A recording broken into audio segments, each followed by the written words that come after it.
안녕하세요. 이호진 변호사입니다. 오늘이 이제 3월 말로 이제 넘어가는 시점이고요. 학생들이 개학해서 이제 약간 조금 자리를 잡아가는 이런 시간입니다. 그래서 오늘은 학교폭력 사건보다는 소년 재판 관련해서 이슈를 좀 꼽아가지고 말씀을 드려보려고 합니다. 오늘 주제가 뭐냐면 소년 재판의 특수성, 일반 형사 재판과 비교해 봤을 때 소년 재판만의 특수성에 대해서 제가 한번 이야기해 보도록 하겠습니다.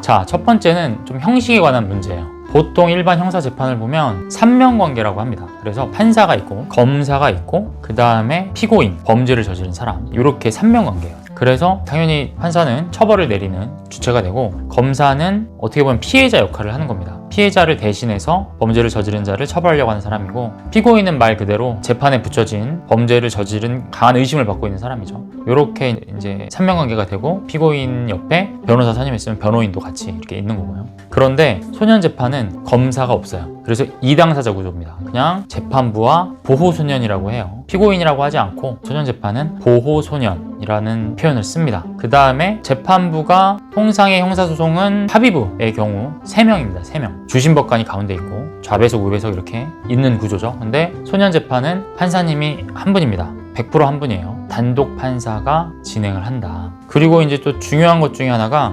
직권주의의 경향으로 심리가 진행이 됩니다. 그래서 직권주의가 뭐냐면 당사자의 신청이 아니라 판사의 주도하에 심리를 진행을 하고 증거 수집의 권한도 어떻게 보면 판사가 다 알아서 진행을 하는 그런 재판이라고 보시면 돼요. 그러니까 조금 더 쉽게 표현하면 판사님께서 알아서 그냥 사건을 다 진행한다. 약간 이런 느낌도 있습니다. 원래 일반 민사소송이나 형사소송 같은 경우는 당사자가 주장을 하고 자기의 주장에 맞는 증거를 제출하고 이렇게 해서 자기 말이 맞다라고 이제 각각이 주장을 하거든요. 그러면 재판부는 법리에 맞게 판단을 하는 겁니다. 그래서 이 사람들이 주장하고 내세운 증거에 국한돼요. 그것만 놓고 판단하는 거예요. 그래서 이제 그걸 당사자주의라고 하는데, 직권주의는 당사자가 어떠한 이야기를 하든 말든 물론 그걸 받아들일 수도 있지만 재판부가 마음대로 그 소송을 진행하면서 주장이나 입증에 대한 증거에 관한 것도 그냥 재판의 주체가 알아서 한다라는 의미로 보시면 되겠습니다. 자, 그다음 두 번째, 재판의 밀행성이라는 거예요. 밀행성이란 말이 좀 어려울 수 있는데 비밀스럽게 진행된다라는 겁니다.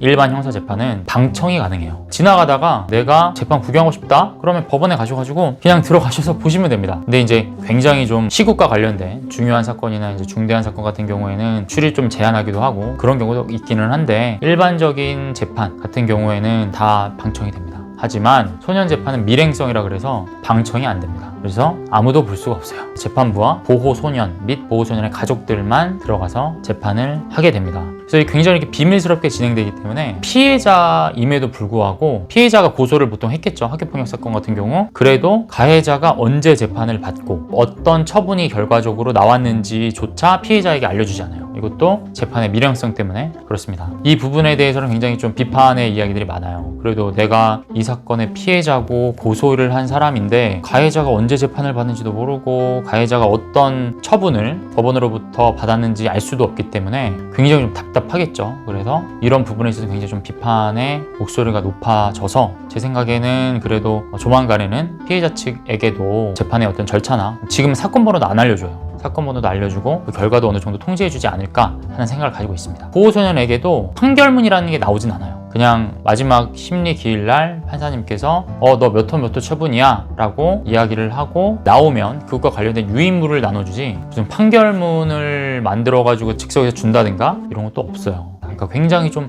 비밀스러운 재판이라고 보시면 될 것 같아요. 자, 그 다음 세 번째, 어떻게 보면 가장 큰 다른 점인데, 소년법상의 보호처분과 일반 형사법상의 처벌은 아예 그 목적이 다릅니다. 보호처분을 내리는 소년재판의 목적은 청소년의 교화와 선도, 환경 조정과 품행의 어떤 교정, 이런 데 있지 일반 형사재판처럼 응보, 응징 이런 데 있지 않습니다. 그래서 보호소년을 어떻게 잘 교화를 해서 이 사회에서 정상적으로 활동할 수 있는 소년으로 만들까, 그 환경을 어떻게 만들어줄까에 대해서 포커싱이 되어 있어요. 그래서 일단 재판을 여는 목적과 그 입법 목적 자체가 완전히 상이하다라고 이야기할 수 있겠습니다. 하지만 그 보호 처분을 받는 당사자 입장에서는 법의 목적은 그렇지만 그걸 처벌로 받아들이는 건 사실이에요. 그 보호 처분 중에 가장 강한 게 뭐죠? 소년원 가는 거거든요. 소년원 가면은 거의 뭐 감옥 가는 거랑 똑같아요. 물론 이제 일반 교도소와 달리 소년원 같은 경우는 이제 교육적인 교육을 제공합니다. 그 다음에 학교의 출석 일수도 인정이 되고요. 소년 학교에 입학한 것처럼 입적이 바뀌어요. 어쨌든 그 안에 있는 학생들은 당연히 그걸 처벌로 받아들입니다. 교도소와 같은 역할을 하는 거예요. 그렇기 때문에 목적이 이렇게 하니까 굉장히 솜방망이다 라고 이야기할 수는 있지만 실질적으로 받아들이는 소년의 입장에서는 그것 또한 마땅히 처벌로 인식될 수 있다라고 보시면 될 것 같습니다. 제가 이제 소년재판을 진행해보면 일반 형사재판과는 다르게 재판부에 들어가면 판사님께서 굉장히 아이를 혼을 많이 냅니다. 굉장히 혼을 많이 내고 일단 말부터 반말로 시작을 하세요. 반말로 시작하시고 그 다음에 이제 부모들한테도 어쨌든 교육적인 메시지를 주시기 위해서 부모들한테도 호통을 많이 치시고 좀 그런 경향이 있습니다. 그래서 원래 그렇게 호통 많이들 하고요. 가면은 무조건 굉장히 많이 혼날 수 있다라는 거를 생각을 하시고 만약에 소년이 반성을 하지 않는다거나 아니면은 판사님 보시기에 필요하다고 생각되면 소년분류심사원이라는 곳이 있습니다. 소년분류심사원은 뭐냐면 잠깐 집을 떠나서 성인 사건으로 이야기하면 유치장에 수감되는 것처럼 3주 내지는 한 달 정도를 집을 떠나서 거기서 이제 면밀하게 좀 조사를 받는 과정들이 있어요. 그런 상황에 따라 소년분류심사원에 갈 수도 있고 합의 여부 때문에 재판을 2회에서 3회 열 수도 있고 그래서 조금 길어질 수도 있다. 이 정도 생각하시면 일반 재판과 나머지는 뭐 거의 비슷하다고 보시면 되겠습니다.